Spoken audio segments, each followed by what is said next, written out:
Hello everyone, I welcome you back to our educational channel called Economics Matriculant with AMFA. I hope everyone can be able to see my slides or to see my screen. So today's lesson we are going to do balance of payment. This is week 9 guys. We really have to cover this topic up. Previously we did terminology of the concept where we were defining the international trade concept, and then we did the reason for international trade where we had our demand side reason and our supply side reason. We also did the effect of international trade. So today we are going to focus on the balance of payment. What is the balance of payment? This is a systematic account that each country has to record their international transaction. So immediately when you choose to import something, your transaction should be recorded to this account. Same applies when you choose to export something, your transaction will be recorded to this balance of payment account. So in short, I will call it BOP. So when I say BOP, just know that I'm referring to the balance of payment. Like I said, balance of payment is a systematically book of record that keep all countries' international transaction. So this is a book that will record every transaction that occurs internationally or outside the country. Transaction reflecting inflow of money into the country economies are added, and then transaction reflecting the outflow of money from the country economies are subtracted. So in this topic guys, there are some few calculations involved. They are very much simple. So what is happening is that if we have inflow of money, this is an export. If we have inflow of money, we are going to add them together, and if we are having outflow of money, this is or can also be called import. We subtract that outflow of money. The balance of payment is used to measure the level of the country's economic international performance and competence. So basically the main aim of having this account is to see if whether we are able to manage our accounts. Are we exporting more or are we importing more? Because basically this has to be equal, or at least we should be having a surplus if our country is doing well. So we have terms called favorable balance of payment. This is when our account is having a surplus. Surplus, it means a remaining. It's when export are more than import, or it's when inflow of money is more than outflow of money. So when we have favorable balance, it therefore means that we're able to export more, or we're able to put more money in the country than taking money out of the country. So that is called favorable balance of payment. This indicates that the inflow of money in the form of the foreign currency exceeds the outflow. Like I said, surplus, it means that our exports are more than our import, or our inflow of money is more than our outflow of money. We call it favorable. Favorable balance of payment results to stronger exchange rate and international competitiveness of countries' cooperation. A country that is exporting more, remember when we have surplus, it's because we are putting more money in the country. A country that is exporting more than other, this results in a strong or appreciable exchange rate, because this is where we are putting more money in the country. It means that it's going to increase our GDP as well. Unfavorable balance of payment, this one is the opposite of the favorable. So here in unfavorable balance of payment is where we have something called deficit. Deficit is when our outflow of money are more than our inflow of money. In other words, it means that we are importing more than exporting. So it means that our country will be in loss, will be in deficit.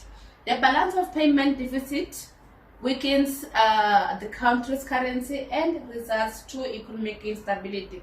So if a country depends on other country like completely, where we are importing everything like from toothpaste, washing soap, all those stuff, this will lead us to have a weak currency, because it means that we are so much dependent to other country. So guys, even you guys, you are part of weakening the currency, because sometimes you find that you like to order things from China, example Shein. People like to order from that shop. That's part of importing. We have our local brand that we can use, that are very much in high quality and affordable. So it's not that necessary, guys, to import, or I mean to take money to another country. So this is the reason why when our rand keep on fluctuating. So balance of payment sub account. So balance of payment sub account, this is the composition of balance of payment, what we find in balance of payment. So we have something called current account, capital transfer account, and financial account.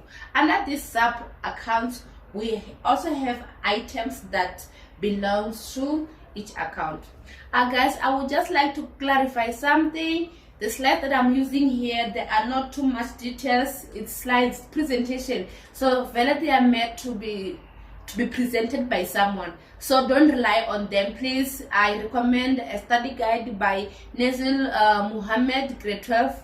Please, it's too much detail and you can have all the information together with the relevant example. So my slides are not detailed. Please don't only rely on them when you are preparing for your assignment or for your test. Basically, I just recommend the study guide that I just mentioned. It's very, very much informative and it will assist you. So current account as a first composition of BOP. Current account is the balance of payment sub account that capture transaction based on income and expenditure, production, service, and transfer. So this account basically it record all the inflow and the outflow, or it record all the export and the outflow. So this is, you can see this is the main account, where when you immediately purchase something from outside, it's gonna be recorded in this account. When they buy something in our country, it's gonna be recorded to this account. So it's one of the important account compared to the other two. Current account may reflect a surplus if inflow exceed outflow of the foreign exchange. We already talked about it, that if the export are more than import, it's gonna be a surplus, and then opposite is the case. If our import are more than our export, we are going to have deficit. So the important point is that we have a point called equilibrium. This point is where our import equals to our export. This is a point where our inflow of money equals to our outflow of money. So current account has two categories. So we have something called physical or tangible assets, and invisible and or intangible imports or exports. So physical are those goods that you can touch. In fact, they are goods, because goods you can touch and you can see. So tangible, intangible, they are those we're referring to service, things that you cannot touch, things that you cannot see. Ne? So our current account components, there we have our physical import and export, where we have merchandise. Merchandise, you know guys, they are goods. Where we have net gold export. This is calculated by taking import of gold and compare with the export of gold. You will see when we go into details. Then we have merchandise import. The word merchandise, they are referring it to goods. The difference between import and export, it is called trade balance. So the difference, when you take your export, subtract your import, whatever that you will get, that amount, we call it trade balance. So here we have intangible, where we have income receipts, services, income payment, all the stuff. So in addition, all the receipts are inflow, and all the payment are outflow. Same applies to accounting. All the receipts are inflow and all the payment are outflow. You know, when you are paying, you are taking money out of the country, and when you are receiving, when you have receipts, it's because you are receiving money inside the country. So another important point that it was not shown here in my slide is that all the inflow, they are recorded on the credit side, and all the outflow is recorded on the debit side. Are we clear? The inflow or the export have to be on the credit side, and then the outflow and the import has to be on the debit side. So here they are explaining each component under current account. Like I said, merchandise refer to transaction in movable goods that are traded between different countries. It involves merchandise that export and merchandise import. So we're talking about goods here or commodities that are being movable or being traded amongst various countries. It is also called visible export and visible import because custom officials can physically check these items and so on, guys. I already talked about this. It includes raw material, fruit and vegetable. All of those things, they are merchandise. Anything that you can see, you can touch, yes, they are called merchandise. In fact, they are goods. So net gold export, gold as a commodity, it shows the difference between the amount of gold exported and the amount of gold imported. So here, basically, to get net gold export, then we will take import and then subtract export. Then the difference that we'll get, we call it net gold export. The start with import. You take your gold export and then you subtract your gold import, then you will have your net gold export. South Africa is a net exporter of gold, and therefore the amount is always positive. So immediately, if your export is more than your import, then you have your positive net gold export. The gold is indicated separately on the current account of its historical importance. Yes. So like you won't put gold under merchandise, although it's a commodity. You have to show it differently because remember, it's the difference between export and import. And to get the value of physical export, this amount must be added to the merchandise export. Although you write it separately, you still have to add it back to the merchandise export. Service receipt and payment. This refers to the payment for service rendered and received on service sold internationally. This is also regarded as invisible in imports and exports. So in short, for the service receipts, these are our inflow of money or our export. We are referring to any service that we can offer internationally, like transportation, travel, construction, like anything, education if we do have one, like professional, technical service, all those things. And then service payment, they are referring to the all those services that we pay for them because we are getting them here in our country. Like we are also getting transportation from another country to our country. We also get construction service. So yeah, I think that's all I can say about service receipts and payment.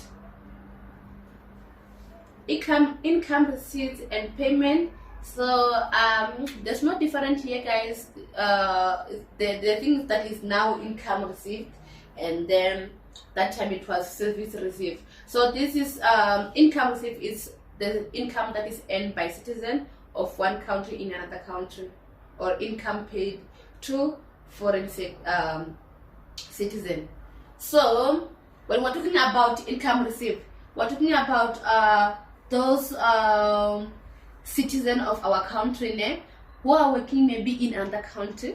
Let's say me, I'm working as a teacher in China, so my income will fall under income receipts because I'm still a citizen here in South Africa. If you can still recall with GNI, what is gross national income. They explained it very well here in grade 10 on how do we calculate GNI.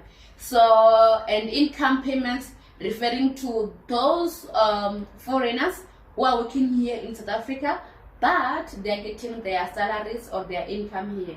So their income doesn't belong here. It has to be calculated in their country. So it includes wages, salaries, and all the benefits. Okay, income receipts is an inflow into the domestic economy, while income payment is an outflow to foreign market. So we have current transfer. Current transfer refers to an income that doesn't require any counter performance. It includes personal transaction in the form of gift or donation. So sometimes, guys, you might find that we have relatives who are outside of the country, and they would like to give us gifts or donation. So it's part of import and exporting, remember. So we also record those transactions because they are international transactions. We call them current transfer, where someone can just have an envelope and then put whatever that they are putting, and then it comes to you or it reaches to you. Net current transfer is different between current transfer received by a country and transfer paid out of the country. So obvious, if I am a citizen of South Africa, I'm getting something from someone who is in USA. It's gonna be like an export. I'm receiving something from another country, like it's an inflow of money. And if that person is in US and receiving something from me here in South Africa, it's gonna be outflow because that person is receiving something that is coming out of South Africa. South African current transfer are positive.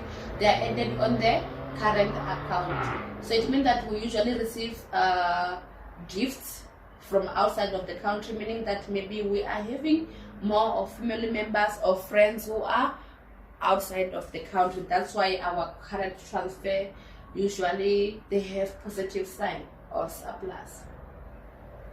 So I talk about trade balance already to say the difference between export and import. It includes services. Trade balance consists of merchandise export plus net gold less merchandise import. So this can work as a form of formula to say in order for you to get balance, trade balance, you have to add merchandise export, and then you add your net gold export, and then that's where you subtract your imports. Remember, guys, that your import, it always have to be subtracted because we are taking money outside of the country. Trade balance is positive if export exceed import, is regarded as trade surplus, and then it's gonna be negative if import exceed export, it will be regarded as a trade deficit. Then if import they are equal to export, that's where we said we have equilibrium. Lastly, the balance of payment can either be negative or positive. The balance of payment account indicate current account deficit or current account surplus. Okay, we have capital transfer account. This is an account that consists of grants, debt forgiveness, liability of migrants. Let's get into detail. Capital transfer account. The capital transfer account captures grants related to the ownership of the fixed assets. Remember, fixed assets we are talking about that tangible or intangible assets. We're talking about, no, that's not true. We're talking about tangible assets, things like land and building, vehicle, equipment. So in this account, we record grants that are related to the ownership of those vehicles, equipment, as well as land building. So debt forgiveness refer to the return of portion of one or more loans. So this is called bad debts in accounting. This is when you accept, or when you write off a person because they are no longer paying you. Mostly it's happening when maybe this person takes, I don't know if whether it's 5 to 10 years here in South Africa, so we call it debt forgiveness. Your debt will just be erased even if you didn't pay anything. The value of household and personal belonging, financial claim, and liabilities of migrants. Okay, guys. For instance, South Africa immigrates to Brazil. The proceeds of the sale of her or his assets will appear as an outflow, and then the Brazilian immigrant to South Africa. The proceeds of the sale of his assets will appear as an inflow. I think this one is straightforward, guys, because if you are moving from South Africa to Brazil, the process of your sale there, it's gonna be an outflow of money, because you're gonna be spending in the country, spending money from that you get in our country or in your own country, but you are going to spend it in another country. So it's kind of like inflow in that side, but on our side it's our outflow. So same apply to immigrants who will be coming here in South Africa. They will be spending money in our country even though they are coming from their home country. So to us it's gonna be an inflow of money or an export. The difference between the inflow and outflow of capital is regarded as a net capital transfer. So it same apply to net gold export name. You take the difference of inflow and outflow, then what you will get is the net capital transfer. Inflow of capital is added as liabilities, and then outflow of capital is subtracted as what? As assets. Inflow are called liability because any future benefits of capital flow back to the country of capital. Outflow are called assets because they are future benefits of capital flow back to South Africa. I think the example just make it clear, guys, to say the reason why it's kind of like it's the other way around, where inflow is the liability, but someone might think that it's supposed to be assets.